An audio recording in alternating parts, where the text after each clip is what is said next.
Dutch Bangla ব্যাংকে savings account খোলা যাবে কিনা কোনো প্রতিষ্ঠানের নাম একেবারে উল্লেখ করে প্রশ্ন না করে এমনভাবে প্রশ্ন করা উচিত যেটা অন্যদের উপকারে আসে। আমরা সেজন্য উত্তরটা সেভাবে দেওয়ার চেষ্টা করছি। প্রথমত, যে ব্যাংকগুলোতে সুদি লেনদেন হয়, সুদি লেনদেন হবে এরকম পলিসিতে অ্যাকাউন্ট করা আর সুদকে মেনে নেওয়া প্রায় এক জিনিস। সুদকে আল্লাহ তাআলা শুধু হারাম করেছেন তা নয়, সুদের বিরুদ্ধে আল্লাহ রাব্বুল আলামিন যুদ্ধ ঘোষণা করেছেন। অতএব একজন মুসলমান কোনো অবস্থাতে এমন কোনো অ্যাকাউন্ট ওপেন করতে পারেন না যেই অ্যাকাউন্টে সুদভিত্তিক লেনদেন হবে বা সুদি লেনদেনের মধ্যে যে অ্যাকাউন্ট খোলার মধ্য দিয়ে প্রবেশ করবে, এটা জায়েজ নাই, এটা হারাম। এজন্য আমাদের কি হয়, কোনো ইসলামী ব্যাংকে অথবা কোনো কনভেনশনাল ব্যাংকের ইসলামী ব্যাংকিং উইংয়ে আমাদেরকে অ্যাকাউন্ট ওপেন করার চেষ্টা করতে হবে একান্ত প্রয়োজনীয় লেনদেনের প্রয়োজনে। যেহেতু টাকা পয়সা ঘরবাড়িতে বা অন্য জায়গায় আমরা রাখাটা আমাদের জন্য নিরাপদ না, ব্যাংকে লেনদেন করাটা আমাদের আজকের বাস্তবতায় অনেক ক্ষেত্রেই অপরিহার্য বা বিকল্প নাই। তো এরকম পরিস্থিতিতে আমরা চেষ্টা করব ইসলামী ব্যাংকিং হয় যে উইন্ডোতে, যে ডিপার্টমেন্টে বা যে বিভাগে সেখানে অ্যাকাউন্ট খোলা, কিংবা সরাসরি কোনো ইসলামী ব্যাংকে অ্যাকাউন্ট খোলা।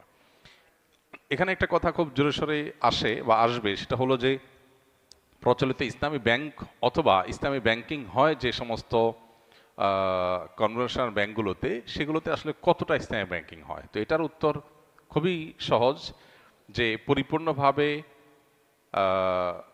একটা ব্যাংক বা ব্যাংকের একটা উইং বা ডিপার্টমেন্ট ইসলামী ব্যাংকিং কখনোই করতে পারবে না যতক্ষণ পর্যন্ত কেন্দ্রীয় ব্যাংক এবং রাষ্ট্রের মূল কাঠামোটা ইসলামিক না হয়। তখন আসলে পরিপূর্ণভাবে ইসলামী ব্যাংকিং করা দুরূহ।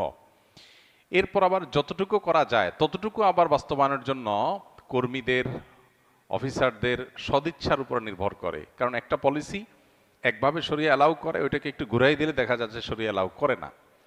তো অনেক সময় একটু ঝামেলা পোহাতে কেন যাব, সেই চিন্তা থেকে অনেকে জিনিসটাকে এক মনে করেন, অথবা তার দ্বীনি চেতনায় দুর্বল হওয়ার কারণে তিনি হারাম পদ্ধতিতে লেনদেন করে ফেলেন। তো এরকম বহু সমস্যা ইসলামী ব্যাংকিংয়ে বা ইসলামী ব্যাংকগুলোতে, ইসলামী ব্যাংকিংয়ের উইং আছে যে সমস্ত ব্যাংকগুলোতে, কমার্শিয়াল ব্যাংকগুলোতে, সেগুলোতে এরকম সমস্যা হয়।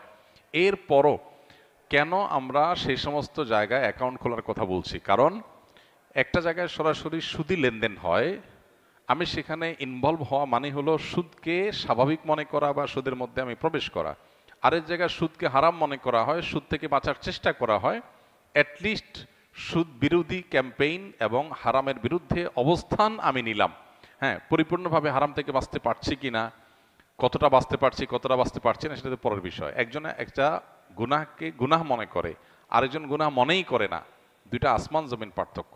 তো এই জন্য আমাদের লেনদেন হতে হবে শরিয়া ভিত্তিক লেনদেন, যেখানে হয় বা হবে সেই সংকল্প আছে সেরকম জায়গায়।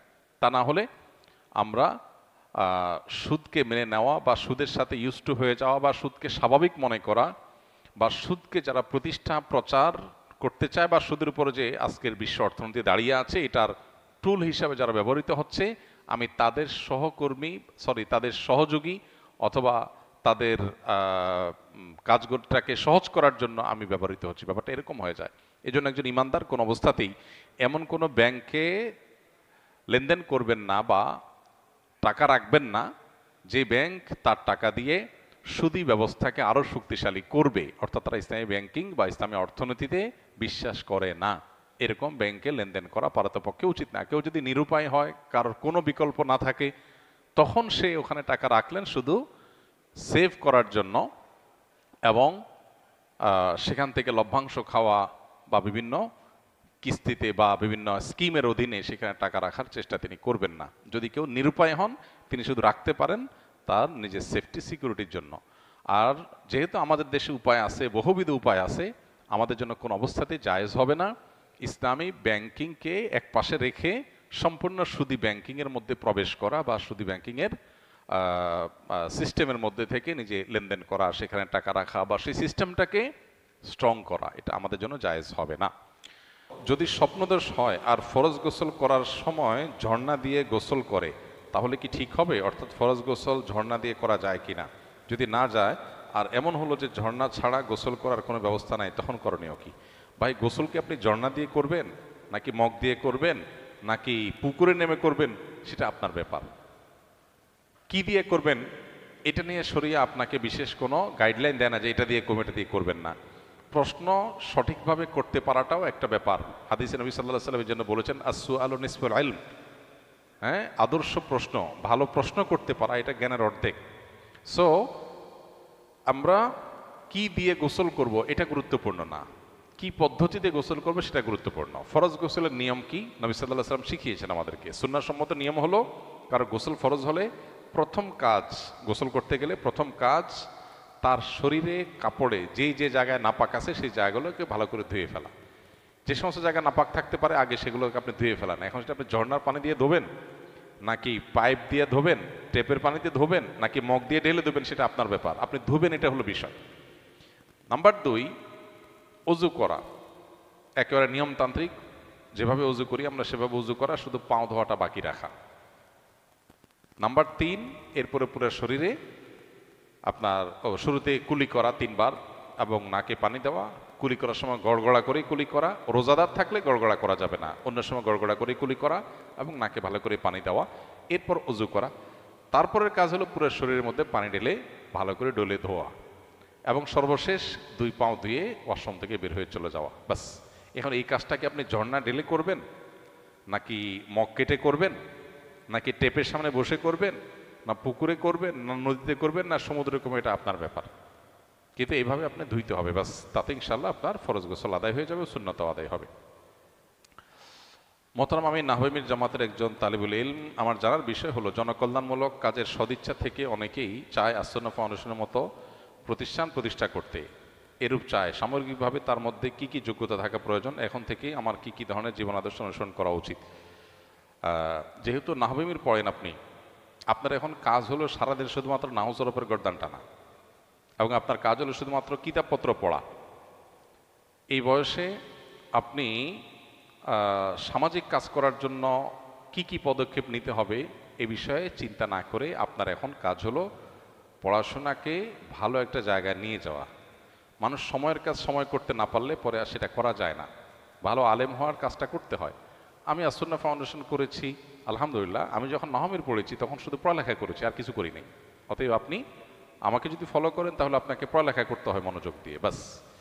এরপর সময় আসবে ইনশাআল্লাহ যখন আপনি এসব নিয়ে ভাববেন, কাজ করবেন।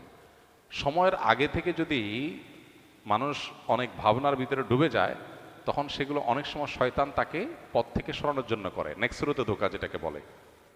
আপনার মধ্যে উম্মতের এমন ফিকির ঢুকাই দিল যে আপনার বেসিক যে কাজ সেগুলো করা হলো না, পরে উম্মতের জন্য আর কিছু করা হলো না, নিজেরটা আর করা হবে না।